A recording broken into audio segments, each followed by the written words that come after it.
What are the factors that distinguish Central America?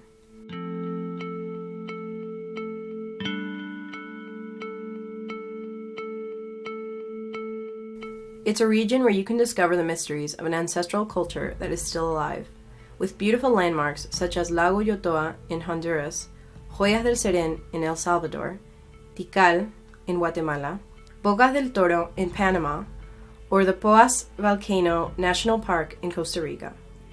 Its cultural and anthropological heritage represents a huge tourism potential.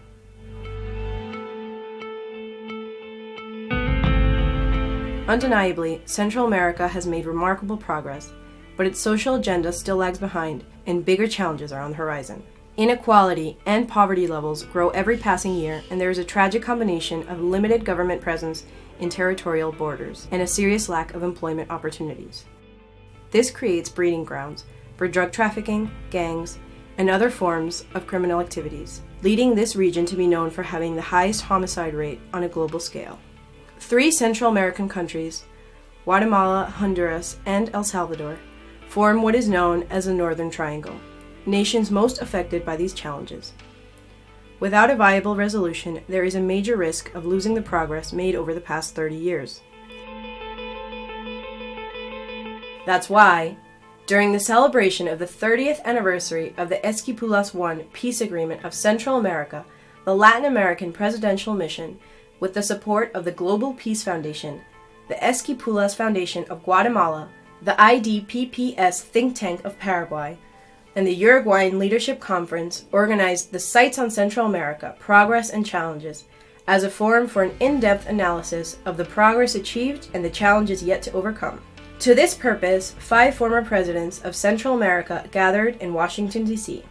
The first gathering was held in the Salón de las Américas of the Organization of American States, OAS, same building in which Pope John Paul II addressed thousands of people honoring the Caribbean and Latin America.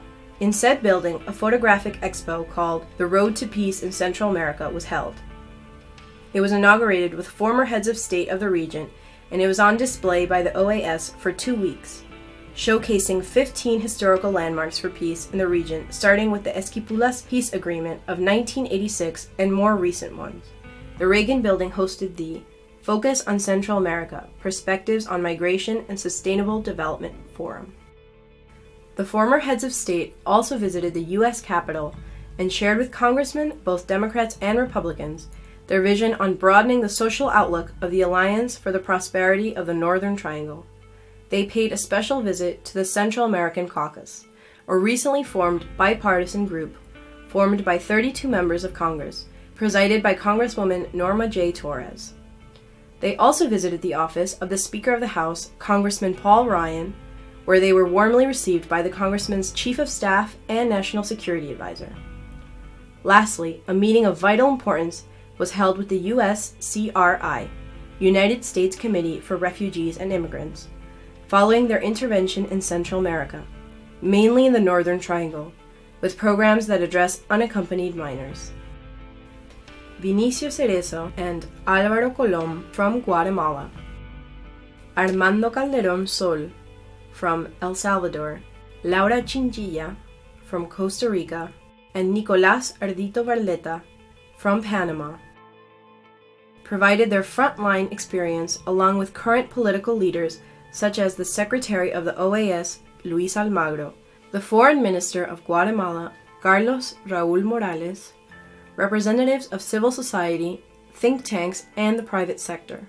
This remarkable delegation shared the current dynamics in the region and recommended expanding partnerships in the Americas focused on innovative and value-based solutions.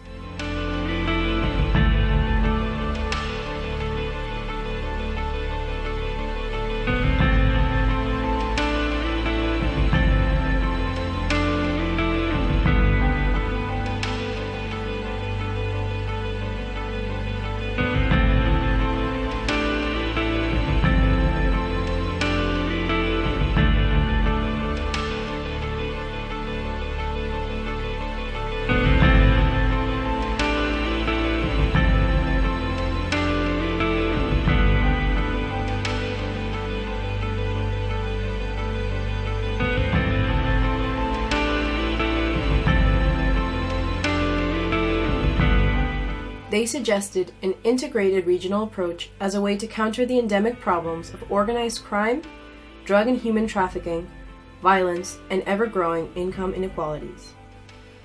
Following its mission to contribute with their leadership and service, the Latin American Presidential Mission agreed that social policies are necessary to reach marginalized groups that generate violence, and made a call to the U.S. to support these critical endeavors.